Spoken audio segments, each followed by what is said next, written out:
வணக்கம். இப்போது மாதங்களில் நான் மார்கழி என்ற தலைப்பிலே சிந்திக்க இருக்கிறோம்.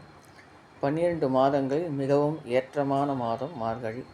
அதனால்தான் மாதங்களில் நான் மார்கழியாக இருக்கிறேன் என்று கீதையில் கண்ணபிரான் கூறியிருக்கிறார். மனிதர்களாகிய நமக்கு ஒரு வருடம் என்பது தேவர்களுக்கு ஒரு நாள் பொழுது.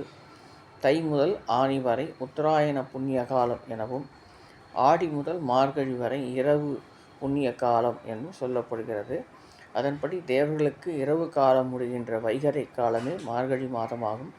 எனவே இந்த காலத்தில் நாம் அதிகாலை எழுந்து நீராடி வீட்டில் கோலமிட்டு இறைவனை வழிபட வேண்டும்.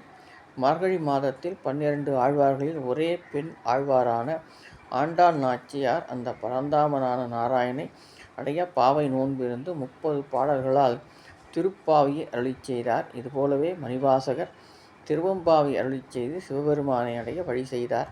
அதிகாலையிலே இந்த பாடல்கள் வீதியிலே பஜனை செய்து பாடி செல்ல ஓசோன் மண்டல காற்றுக்கிட்டம் இறைவன் அருகில் செல்ல வழியும் பிறக்கும்.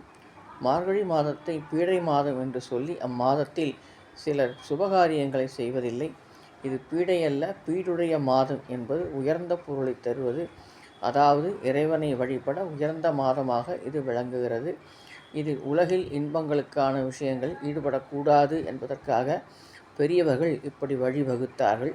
பெருமாள் கோயில் வைகுண்ட ஏகாதசியும், சிவா ஆலயங்களில் ஆருத்ரா தரிசனமும் கொண்டாடப்படுவது மார்கழியில்தான்.